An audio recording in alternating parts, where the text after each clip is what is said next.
Podcast Rádia Vlna. Počúvate časový tunel Rádia Vlna. Milí priatelia, milí poslucháči našich podcastov, opäť vás vítame pri spomínaní na dobu minulú, pri našom časovom tuneli, ktorým sa prenesieme do čias našej mladosti, teda mojej a mladosti môjho pána kolegu Rada Kurica. Pozdravujem vás. A ja vás srdečne pozdravujem a verím, že spolu s nami sa prenesiete aj vy, milí poslucháči, pretože tá téma bude veľmi zaujímavá a na Slovensku aj veľmi rozšírená, pretože sa dotýka prakticky veľa poslucháčov a poslucháčiek, ktorí nás teraz počúvajú, pretože možno nás počúvate aj v tom svojom príbytku, obydlí, ale pán kolega, dopovedzte, o čom to bude dnes za mňa. No bude to o sídliskách, o živote na sídlisku, ako sme svoje detstvo, svoju mladosť strávili na sídliskách. Sídliská to je fenomén nie len slovenský, československý, nie len fenomén socialistického bloku východnej časti Európy, ale vznikal aj v iných štátoch aj západnej Európy, ale predsa len v tej východnej časti Európy to bolo niečo, čo nemalo obdobu vo svete. Také množstvo panelákov, také množstvo sídlisk, také množstvo ľudí, ktorí v tomto type bývania bývali, to bolo niečo výnimočné. No a my ideme spomínať na to, ako sme prežili v týchto sídliskových útvaroch, v týchto sídliskových častiach mesta svoje detstvo. No a keď spomínate tie paneláky, tak treba sa trošičku vrátiť do histórie a hneď v úvode si povedať jednu zaujímavosť, že prvý tzv. Ten slovenský panelák, ktorý údajne teda mimochodom stojí dodnes a je technickou pamiatkou, bol postavený v roku 1955 v Bratislave, ako inde však v Bratislave, na Kmeťovom námestí, takže tam je náš prvý slovenský panelák. Doteraz tam aj ľudia bývajú, takže ich srdečne pozdravujem, ak nás počúvajú. No a treba ešte o ňom povedať jeden fakt, že mal 6 poschodí a bol postavený tzv. Rámovo-panelovým systémom. Predstavte si, postavili ho už za 3 mesiace, no a potom sa nasťahovali do nich ľudia, ktorí tam teda pravdepodobne žijú až dodnes a všetkých takto na diaľku pozdravujeme. Ako údajne panelák stojí, mal 6 poschodí, pán kolega aj má 6 poschodí, nie údajne stojí tam naozaj na Kmeťovom námestí. Raz za čas okolo neho idem, dokonca teraz ho zateplujú so zachovaním pôvodných prvkov. Totiž tento panelák bol postavený ešte v takom tom okrasnom štýle 50. rokov, ešte také tie ornamentálne útvary sa na ňom nachádzajú.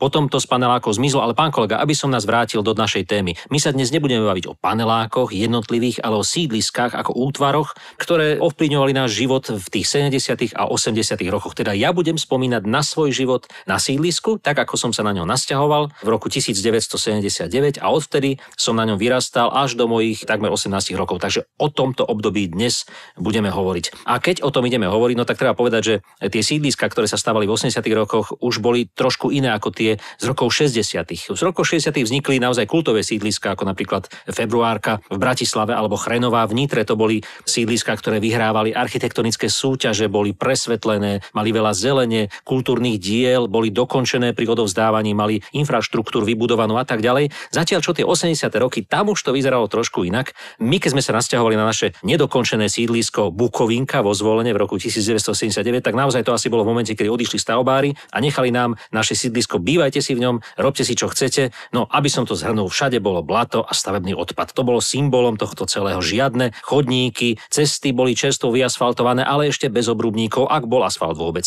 Všade trčali zo zeme drôty, všade boli porozhadzované tie drevené obrovské cievky na káble, na ktorých teda kedysi boli namotané, panely porozhadzované, rôzne lampy stavebné, dokonca bager starý sme tam mali na tom sídlisku a samozrejme autobus na naše sídlisko ešte nechodil, keď sme sa tam nasťahovali. Jediným obchodom bola taká drevenica z takých nejakých drevotrieskových dosák zbúchaná, v ktorej sme potom nakupovali ešte ďalších 5 rokov. No tak vy ste to mali, vidíte, takéto, dá sa povedať, pestré. Ja som sa nasťahoval tiež do paneláku v meste, ale neviem, či teda môžem sa považovať za nejakého sídliskového indiána, ale videl som, ako oproti v inej ulici stavali taký panelák, vedľa tiež postavili o niečo neskôr panelák, takže mali sme tam také panelové mini sídlisko a bolo to naozaj veľmi zaujímavé sledovať, ako ten panel, žeriav po paneli tam pribúda, ako rastú tie poschodia, kdežto predtým som sa ešte pozeral ako malý chlapec na také domčeky, ktoré tam stáli, skôr ako postavili ten panelák oproti. Takže bolo to naozaj zaujímavé vidieť, ako zvárajú tie panely, ako tam vznikajú tie jednotlivé byty. Takže čo to poodhalím a ja zo svojho takého skromného mestského sídliska. A o čo vlastne išlo? Aby teda tie bytové domy mohli byť postavené čo najskôr. Nešlo sa už technológiou budovania jednotlivých tých stavebných prvkov z tehál, ale montovali sa a zvárali sa dokopy už ucelené panelové celky, ktoré boli pripravené či už ako vnútorné steny alebo vonkajšie s oknami, s balkónmi a tak ďalej. No a takto ten panelák, samozrejme tá stavba vznikala omnoho rýchlejšie,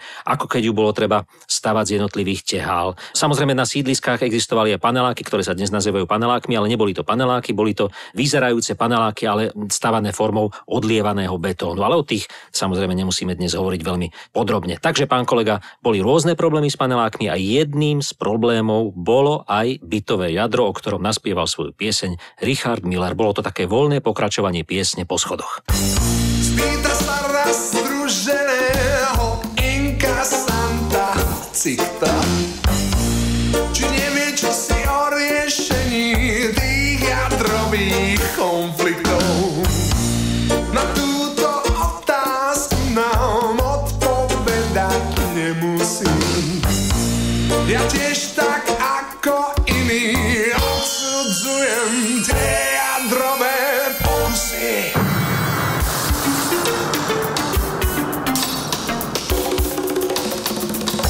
Bytové jadro je jadrom môjho problému.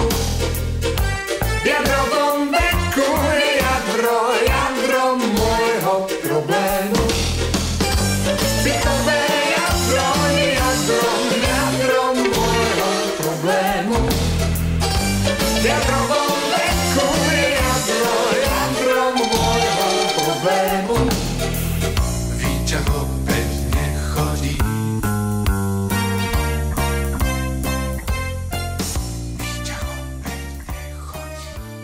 Bytové jadro problém. No tak jadro to je niečo, čo už dnešná generácia možno ani nepozná, pretože všetky tie pôvodné umakartové bytové jadrá sú už buď prestavané, zastavané, zamurované, zatreté. Už len málo kde sa nájde to originálne jadro. Aby som pre mladšiu generáciu vysvetlil, o čo vlastne išlo, no tak išlo o ucelenú stavebnú bunku, ktorá vlastne pozostávala zo stien umakartových, to bol taký špeciálny materiál a vo vnútri, ešte predtým, než sa toto jadro nainštalovalo do už bytového domu, v ňom boli umiestnené všetky prvky, umývadlo, vaňa, dokonca časti nejakej tej infraštruktúry, čo sa týka potrubí, umývadlové kohútiky, zástrčky a tak ďalej. A toto celé ako celok sa už do postaveného paneláku žeriavom postupne vkladalo a vrstvilo jedno jadro na druhé a tak vznikla vlastne taká vrstva, taká väža z jadier, ktorá tvorila stred toho každého bytu v panelákovom dome, alebo teda kraj, v každom prípade cez to jadro išli aj stúpačky, voda, plyn a tak ďalej. No a takto existujúce jadro potom v paneláku tvorilo centrum bytu, kde sa dalo umyť,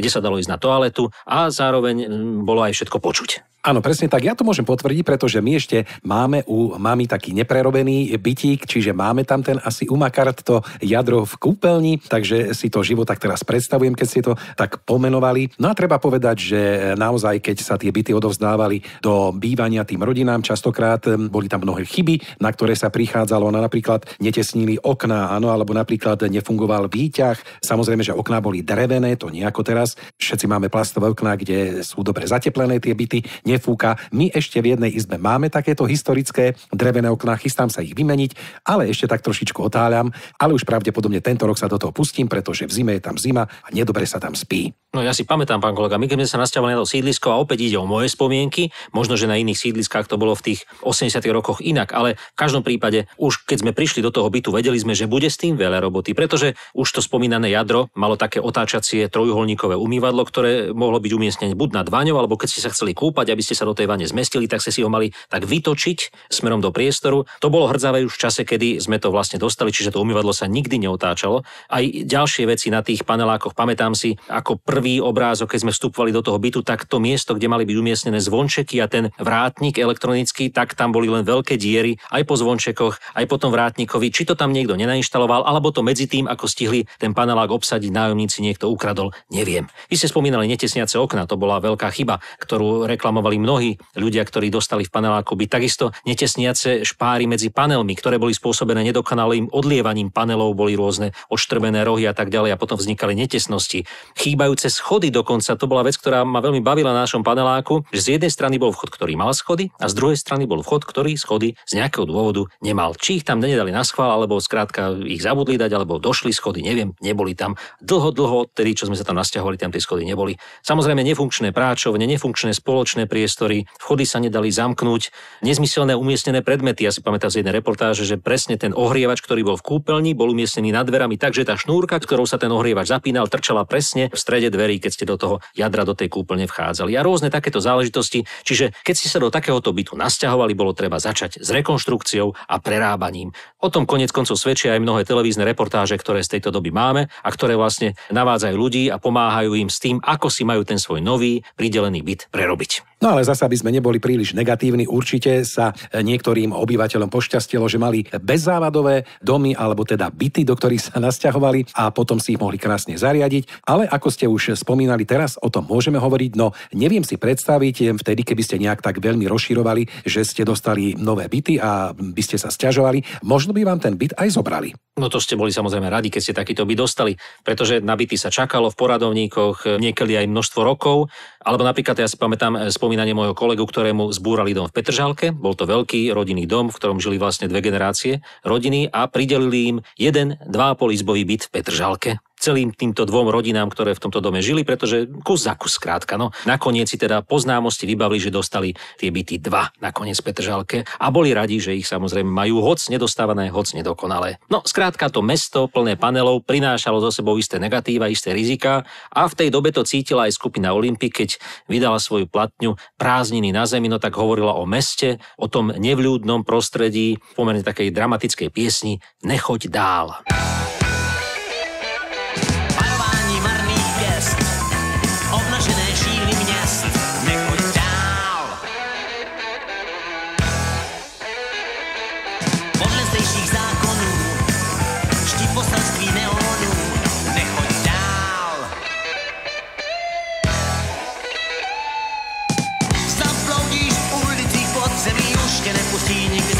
Nechoď dál. Tady mlčí ptačí hlas, na nic už tu nezbyl čas. Nechoď dál. Asfaltem se nesplete a nevěř mu, že pokvete. Nechoď dál. Nejvyšší superdom z náručí už tě nepustí nikdy zpátky. Nechoď dál. Tak uteč dřív, dokud je čas. Tak uteč dřív, dokud je čas. Tak uteč dřív, dokud je čas.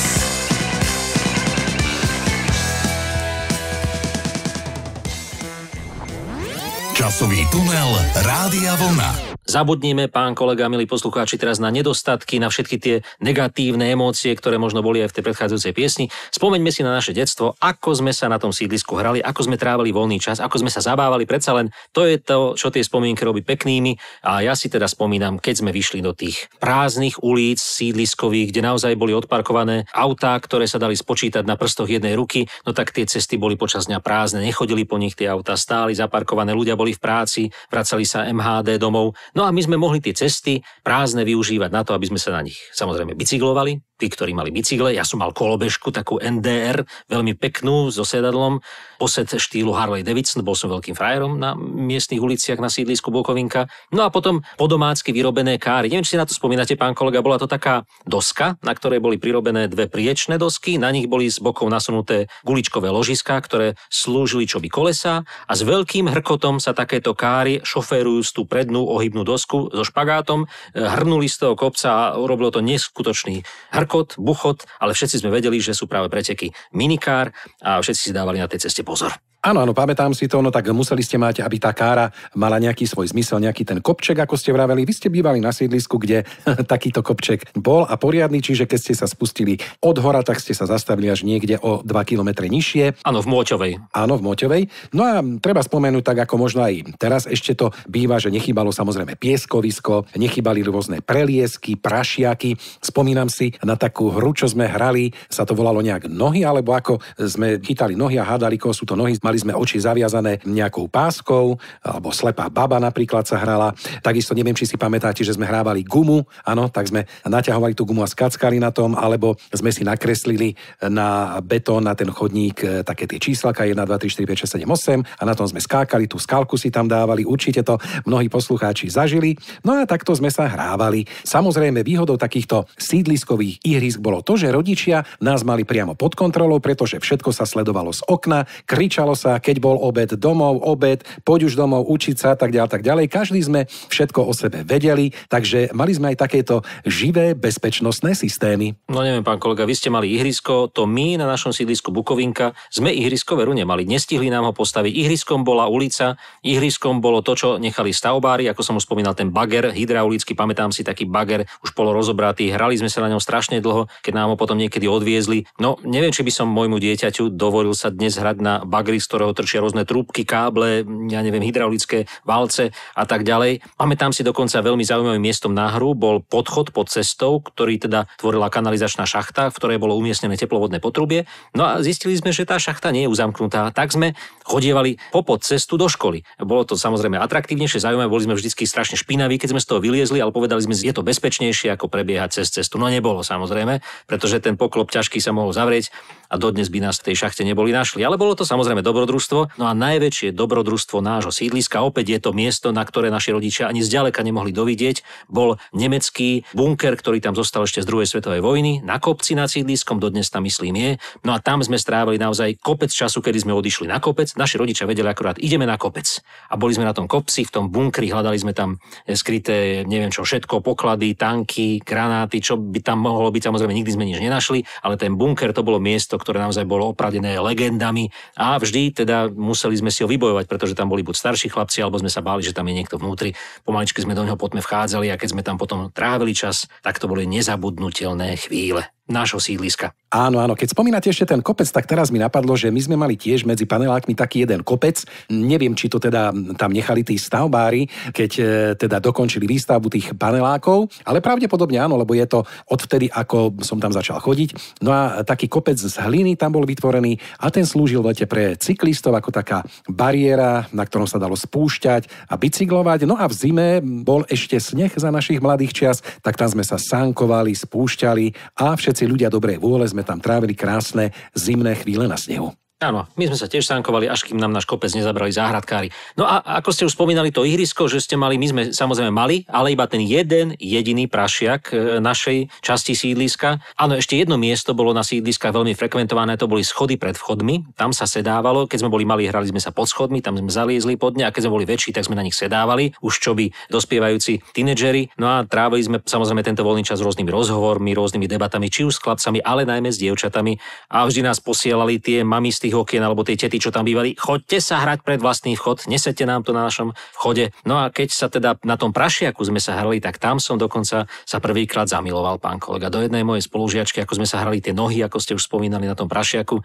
A keď som sa s ňou tak lúčil večer s tou mojou spolužiačkou, tak som tajne dúfal, že mi niečo pekné povie. No a ona povedala iba ahoj a išla domov a už nikdy viac sme sa na tom prašiaku nehrali. No, smutný príbeh, v každom prípade je o dievčatách sídliskových, je o sídliskových manekínkach, pretože tie dievčatá na sídlisku boli samozrejme tie najkrajšie, ktoré sme mali. No a o sídliskových manekínkach je aj pieseň skupiny Monte Rosa. Zmenila účes, usmeje sa a všetko je v suchu. Vždy taká istá, iná drží v ruke moju ruku. Nevinne hľadí, hrá to zlato kostrbatom, aj keď viem už na čo má. Obyčajné manekínky, sídlisko im dáva šminky. Obyčajné manekínky, obyčajné manekínky.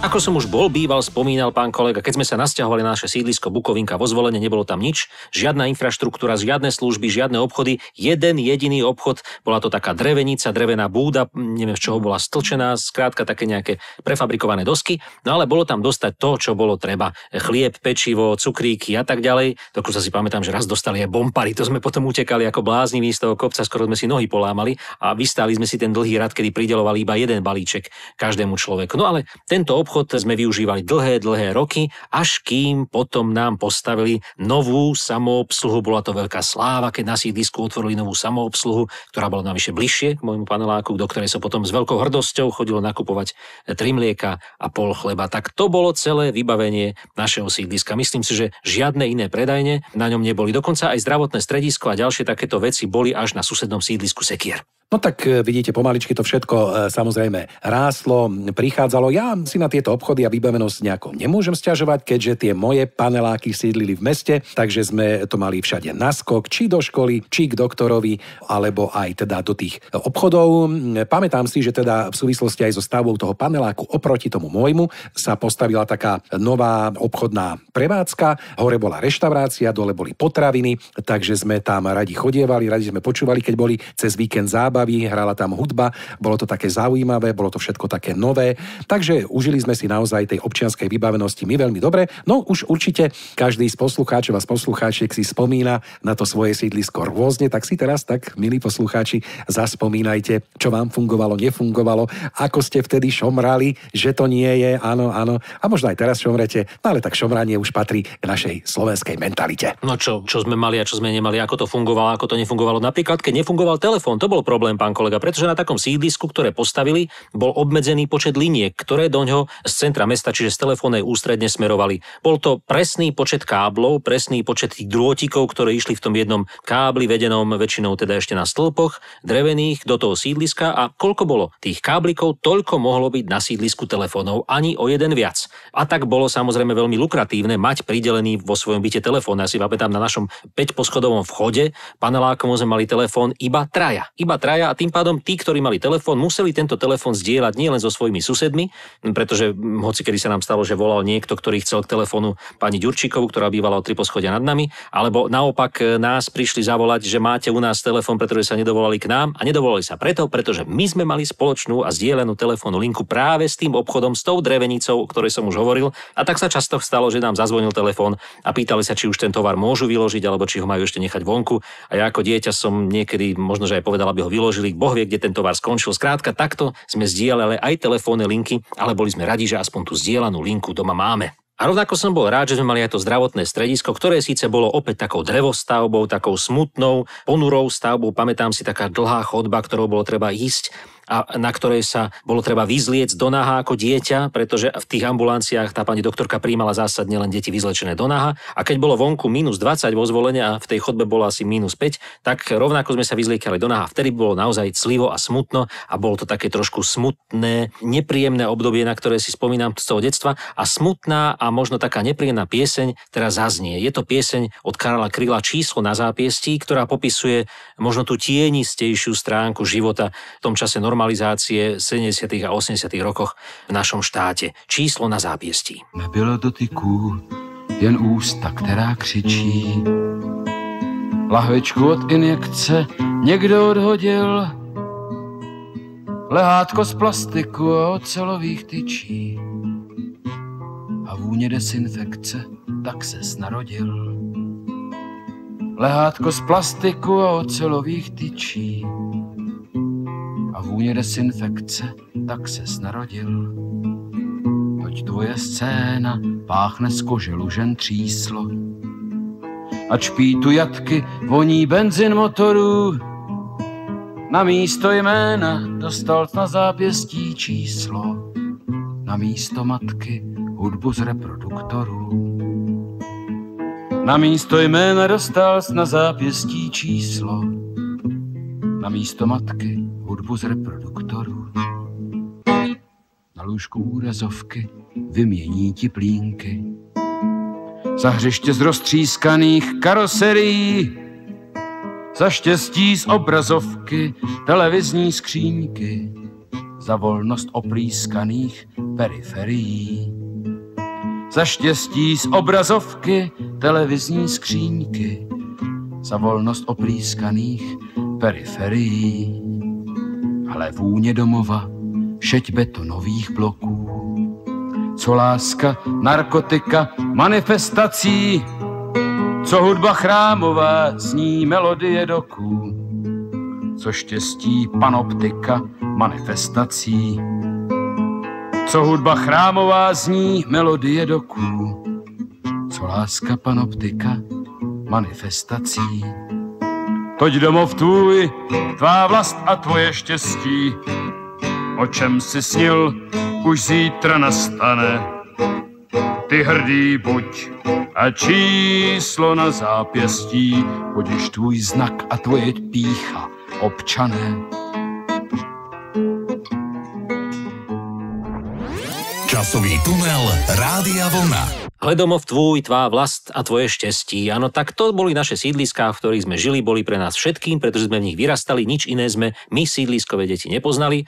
Závideli sme deťom, ktoré žijú možno na dedinách, a tie deti závideli zase nám. V každom prípade na sídlisku sa museli angažovať teda nielen deti, aby sa teda hrali pekne a zabávali sa, ale najmä teda dospelí, ktorí museli udržiavať tie sídliská v čistote, v chode, pretože nebolo iného, ktorý by sa o to postaral.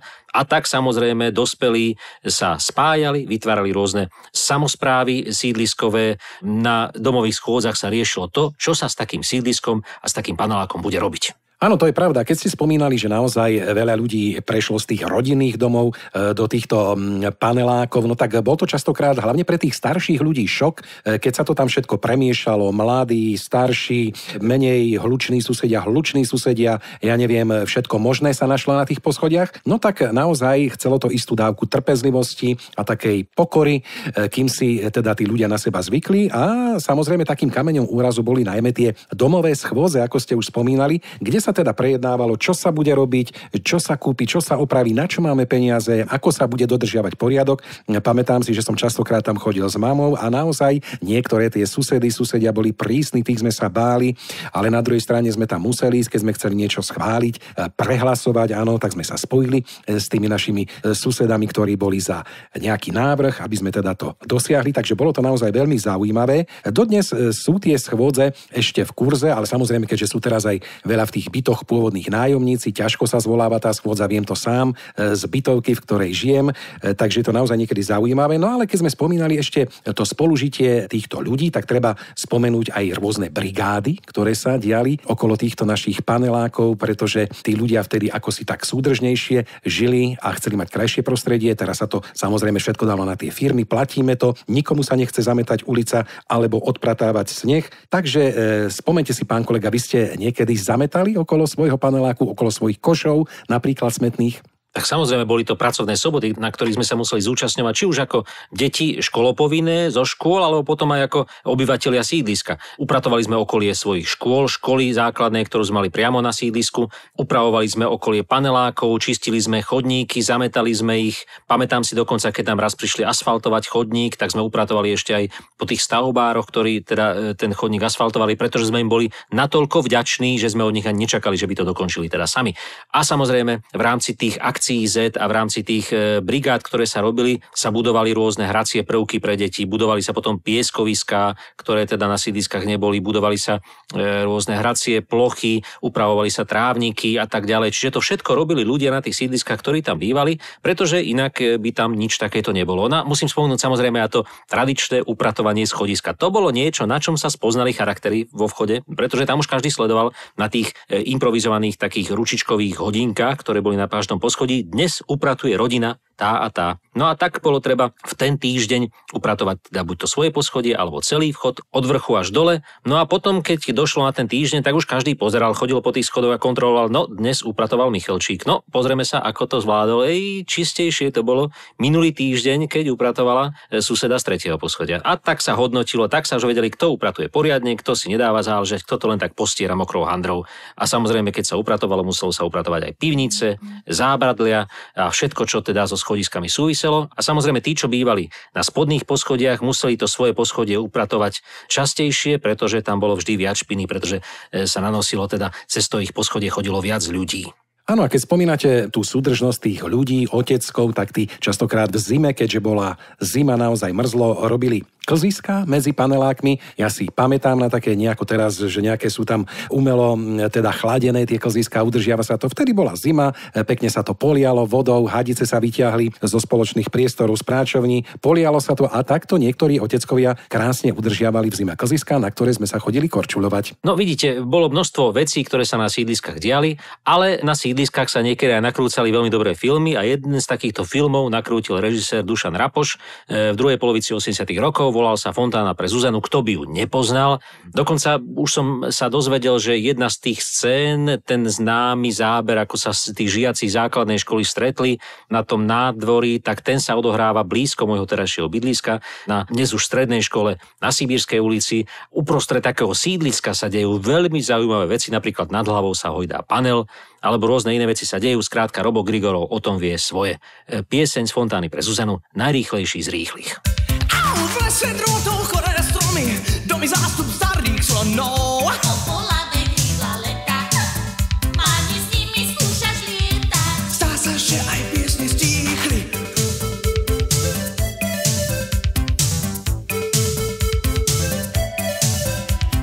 Niekto zomrel na prach hviezdy, teď lovia ryby v blate. Nad hlavou sa hojdá panel, zástupci vie, čo sa stane. Kvety rastú sivej krychly.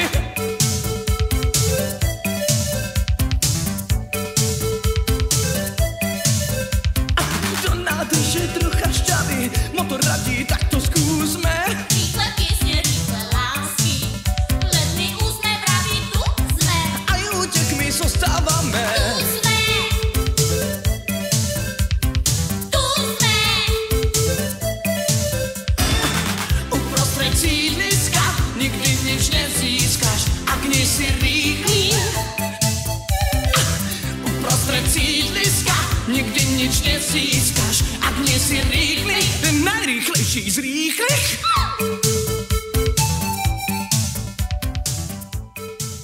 No, zažili sme toho na sídlisku veľa, nedá sa na to všetko spomenúť. Boli to dni strávené vonku pred vchodom, na schodiskách, prvé lásky, hudba z pásky. Určite každý má to svoje sídlisko, teda tí, čo na ňom žili. Možno by sme mohli spomenúť tie najznámejšie sídliská, ktoré mi len tak napadnú. Keďže som vyrastal ako študent v Nitre, už som spomínal tú krásnu Chrenovú, ktorá má takú zaujímavú architektúru, ale potom aj obrovské sídlisko Klokočina na kopci v Nitre, alebo tu bratislavské sídliská, ktoré sú známe, či už sídliská, ktoré vznikli transformáciou bývalých dedín alebo obcí, ktoré boli okolo Bratislavy, napríklad Karlova Ves, Dúbravka, alebo Ružinov, veľké sídlisko, ktoré vzniklo naozaj ako jedno z prvých sídlisiek na Slovensku. No ale potom napríklad sídlisko Dlhé diely, ktoré sa stávalo na konci 80. rokov a malo to byť tiež sídlisko, ktoré malo byť architektonickou výchladnou skriňou československého stavebníctva. Nakoniec teda z tých pôvodných plánov netypických panelákov veľa nezostalo a opäť je to jedna pomerne husto zastávaná plocha. No a potom jedno sídlisko, to je taká zaujímavosť, možno ani Bratislavčania o ňom nevedia, že malo vzniknúť na kopci nad Lamačom, nad bratislavskou časťou Lamač, kde teda malo byť obrovské sídlisko porovnateľné práve s Dlhými dielmi,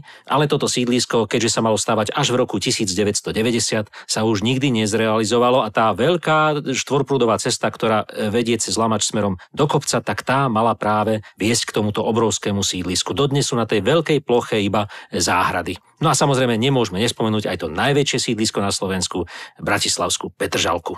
No a keby som ja išiel sem do týchto našich krajov, tak samozrejme musím spomenúť, keďže žijem vo Zvolene, sídlisko Zvolen Západ, to je také najnovšie, najväčšie sídlisko u nás, alebo napríklad toť v Banskej Bystrici, známa Fončorda sídlisko. A to som nevedel, až kým som sa nepripravoval na tento podcast, že vlastne názov Fončorda dostala z maďarského slova Fončorda. Fončor rovná sa amalgám, ktoré označovalo amalgačnú hutu zo 16. storočia. Takže vidíte aj takáto zaujímavosť, nikdy som nevedel. Vedel som, že to niečo také môže byť maďarské, ale nikdy som sa nedozvedel pôvod. Napríklad, keby ste išli do Martina, tak každý tam pozná sídlisko Záturčie. Ja neviem, v Pezinku máte sídliska Muškát, dokonca tvoria ho časti Muškát 1, Muškát 2. Keby sme išli do Čadce, tak určite Čadčania si vybavia sídlisko Kýčerka, ktoré začalo v 70. rokoch minulého storočia a údajne teda pokračuje prakticky až dodnes, alebo ja neviem, Žilina Žilina, Vlčince, velikánske sídlisko v Žiline, pozdravujeme do Žiliny, alebo samozrejme, keby sme sa odtiahli trošičku na východ, no tak samozrejme sídlisko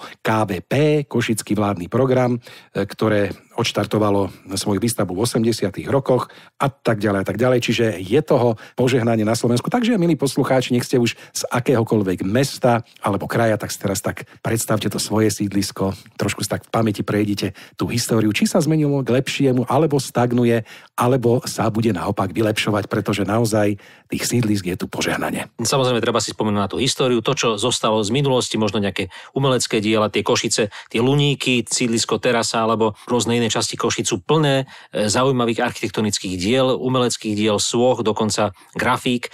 No ale, pán kolega, na záver ešte takú zaujímavosť toho Zvolena, aby sme sa vrátili tam, odkiaľ sme prišli. To sídlisko Západ, ktoré ste spomínali, ja si pamätám, keď sa začalo stavať, tak sa pomenovalo Zvolen Západ.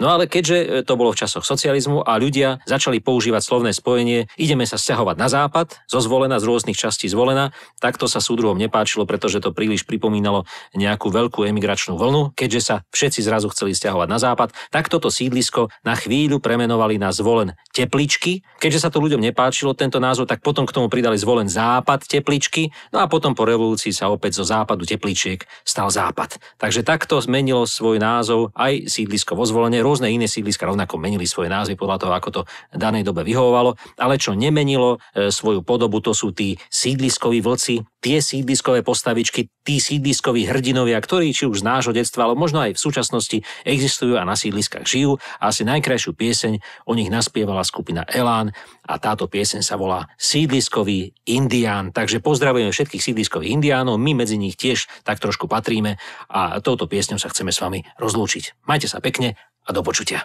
Do počutia. Z okna vidím iba 1000 oblokov, pred telkou sedia vyzbarvené tváre, dočasné je trvalé aj po rokoch, každý rád, že je rád.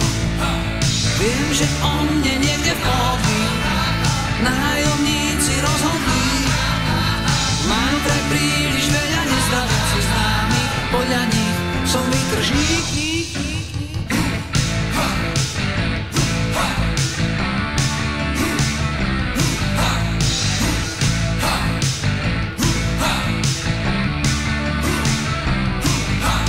Ja sa bojím nenávisti, závistí, neznášam pohľad na trápenie zvierat, bojím sa aj staroby a choroby, balkónov a sivých sien. Chcú mi vziať aj dávne návyky, prázdnu izbu plnú kníh. Vážne po mne idú všetky bledé tváre, proti mne sídliskový svet. Som indián, som indián, sídliskový indián. Som indián, som indián, sídliskový indián. Som indián, som indián, sídliskový indián. Som indián, som indián, sídliskový indián. Som indián.